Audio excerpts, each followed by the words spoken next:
Assim como o porto, o hipódromo foi construído para celebrar a inauguração da cidade no ano 10 a.C.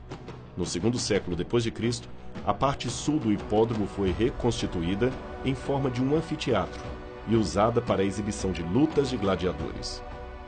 Imagine a velocidade dos cavalos correndo exatamente aqui onde nós estamos. Ouça o som da multidão gritando, o coração acelerado, a adrenalina correndo nas veias.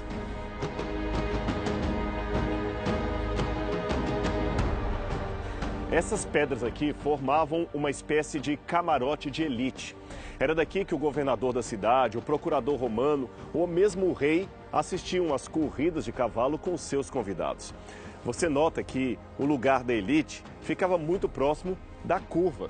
E por que perto da curva? Óbvio, porque ali na curva era onde aconteciam os mais graves, os mais violentos acidentes. Adrenalina correndo solta. Qualquer semelhança com os nossos dias não será mera coincidência.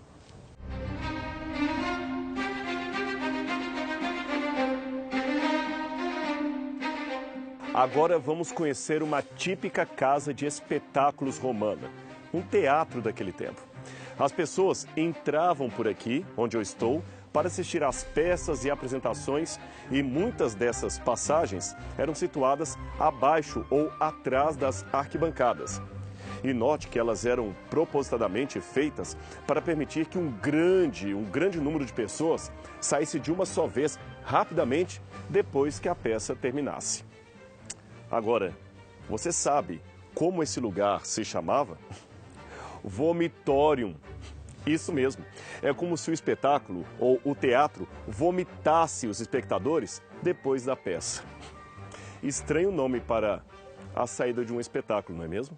Embora a expressão pão e circo seja posterior a esses tempos, tudo indica que os romanos já incentivavam desde o início do Império esse tipo de comportamento para entreter o povo. Novamente, não foram os romanos, e sim Herodes quem construiu aqui em Cesareia esse enorme teatro com capacidade para 3.500 pessoas. A sua acústica é impressionante até hoje, tanto que espetáculos continuam sendo apresentados aqui em Cesareia. Aliás, quase sempre, o palco que está lá atrás está montado para algum tipo de show de música moderna. O teatro era originalmente coberto de peles de animais ou palmeiras, e os visitantes provavelmente traziam de casa almofadas para amenizar o desconforto dos assentos de pedra. Muitas peças eram exibidas nesse local para entretenimento tanto dos que viviam em Cesareia, como de visitantes que afluíam para aqui. Os descendentes de Herodes o Grande também usufruíam muito desse lugar.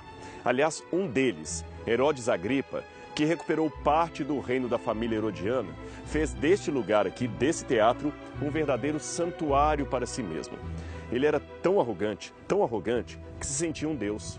Atos 12, 21 a 23, narra um fato que certamente aconteceu aqui, bem nesse lugar, a morte de Herodes Agripa. No dia marcado, Herodes, vestindo seus trajes reais, sentou-se em seu trono e fez um discurso ao povo. Eles começaram a gritar: "É voz de Deus e não de homem!" Visto que Herodes não glorificou a Deus, imediatamente um anjo do Senhor o feriu e ele morreu comido por vermes. Atos 12, 21 a 23. Naturalmente, esse é o tipo de história que os céticos dizem que prova que a Bíblia não é historicamente confiável. Acontece, contudo, que a morte de Herodes Agripa é contada também por outra fonte que não tem nenhuma relação com o Novo Testamento. Trata-se do historiador Flávio Josefo, que viveu no 1º século de nossa era. Veja o que ele escreveu. Então, quando Agripa tinha reinado durante 3 anos sobre toda a Judéia, ele veio à cidade de Cesareia, que antes era chamada de Torre de Estrabo, e ali ele apresentou espetáculos em honra a César. No segundo dia dos tais espetáculos, ele vestiu um traje feito totalmente de prata e de uma textura verdadeiramente maravilhosa, e veio para o teatro de manhã cedo, ao tempo em que a prata do seu traje, sendo iluminada pelo fresco reflexo dos raios do sol sobre ela, brilhou de uma maneira surpreendente, e ele ficou tão resplandecente que espalhou horror entre aqueles que olhavam firmemente para ele. E no momento, seus bajuladores gritaram, um de um lugar, outro de outro lugar, ainda que não bem para ele, que ele era um deus. Quanto a isto, o rei não os repreendeu, nem rejeitou sua ímpia bajulação. Então uma dor severa apareceu em seu abdômen e começou de maneira muito violenta.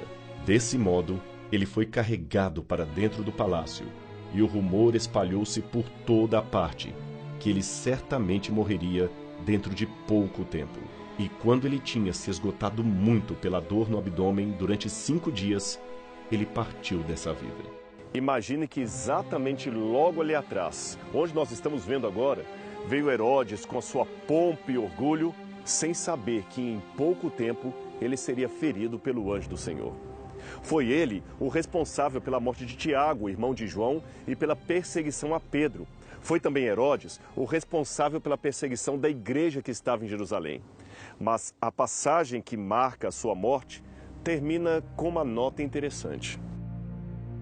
Entretanto, a palavra do Senhor crescia e se multiplicava. Atos 12, 24. E então fala de um certo Barnabé e Saulo que estavam cumprindo a sua missão. Esse Saulo será o grande apóstolo Paulo, cuja história também se cruza aqui com a cidade de Cesareia. Mas, para entendê-la, vamos voltar para o pretório e o palácio de Herodes. E enquanto nós vamos para lá, vamos recapitular a vida desse grande herói do Novo Testamento. Venha comigo, vamos pensar na vida de Paulo.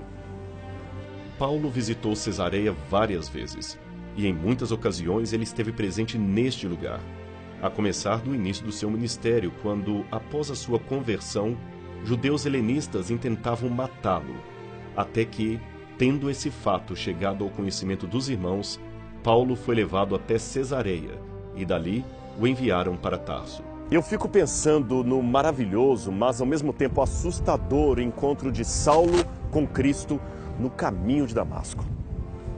Ele é afetado por uma enorme luz e uma voz que dizia: Saulo, Saulo, por que você me persegue?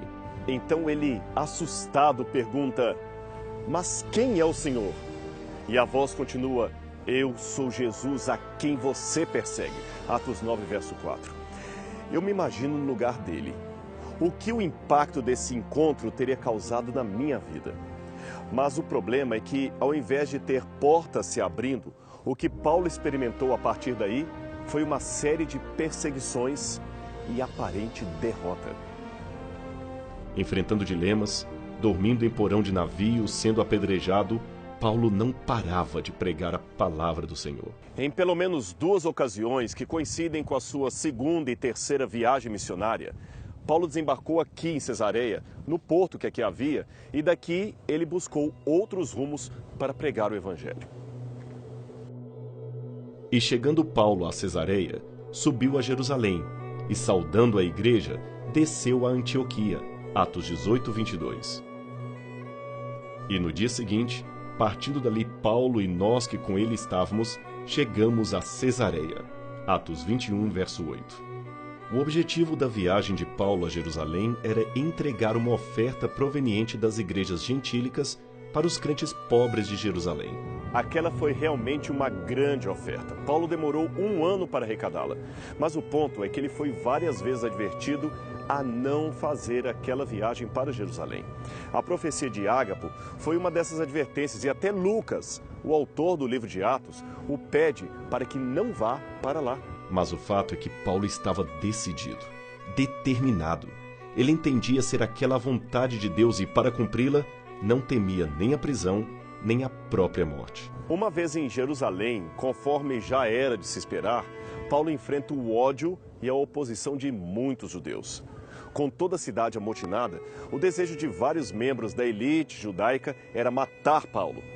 Mas Deus o salvou por meio de um comandante da guarda chamado Cláudio Lísias. E alvoroçou-se toda a cidade, e houve grande concurso de povo, e pegando Paulo, o arrastaram para fora do templo, e logo as portas se fecharam.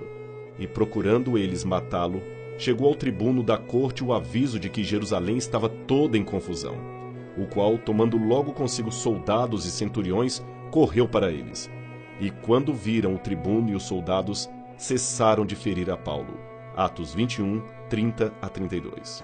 Lísias, percebendo que se tratava de uma perseguição injusta, escreveu uma carta para o governador Félix, que estava aqui em Cesareia. Ele então enviou Paulo para cá, escoltado, é claro, por soldados para não ser morto durante a estrada pelos judeus. E Paulo então, dessa forma, veio parar aqui em Cesareia Marítima. Cláudio Lísias, ao excelentíssimo governador Félix, saudações. Esse homem foi preso pelos judeus que estavam prestes a matá-lo quando eu, chegando com minhas tropas, o resgatei, pois soube que ele é cidadão romano. Querendo saber por que o estavam acusando, levei-o ao sinédrio deles. Descobri que ele estava sendo acusado em questões acerca da lei deles, mas não havia contra ele nenhuma acusação que merecesse morte ou prisão. Quando fui informado de que estava sendo preparada uma cilada contra ele, enviei-o imediatamente a Vossa Excelência. Também ordenei que os seus acusadores apresentassem a Vossa Excelência aquilo que têm contra ele. Atos 23, 26 a 30. Aqui nessa sala funcionava o lugar das audiências e, portanto, nesse lugar, Paulo apresentou a sua defesa perante Félix.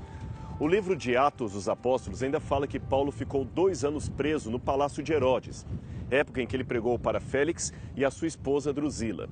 Depois, ele teve ainda a oportunidade de voltar a esta sala e pregar para Agripa. E, finalmente, ao ser neste mesmo lugar interrogado por Festus, ele apelou para César e partiu para Roma, de onde nunca mais voltou com vida. Por que Paulo apelou para César quando poderia ser solto aqui mesmo? Por que quis ir para Jerusalém e depois a Roma, mesmo sabendo que possivelmente morreria ali? A resposta é simples. Paulo tinha uma missão. Ele queria levar o evangelho até o centro do poder, até o conhecimento de César, e faria isto, mesmo que tal ato lhe custasse a própria vida. Aqui nesta sala, nesta mesma sala, Festus falou que as muitas letras estavam fazendo Paulo delirar. A Agripa disse de modo irônico: "Ah, Paulo, por pouco você me convence a ser cristão." E os judeus acusadores diziam que ele era uma peste. Paulo, uma peste? Eu fico aqui pensando no que aconteceu aqui naqueles 2000 anos atrás. Por que aqueles homens agiram daquela maneira? Sabe, o problema é que nós não costumamos a valorizar os grandes enquanto estão no meio de nós. Só exaltamos o mito de sua pessoa depois que eles partiram de nosso meio. E esse era o caso do apóstolo Paulo. Um louco? Uma peste? Não. Um homem com ideais, que morreu confiante por saber, afinal, por que ele vivia. Um verdadeiro exemplo. Para você, para mim, para todos nós.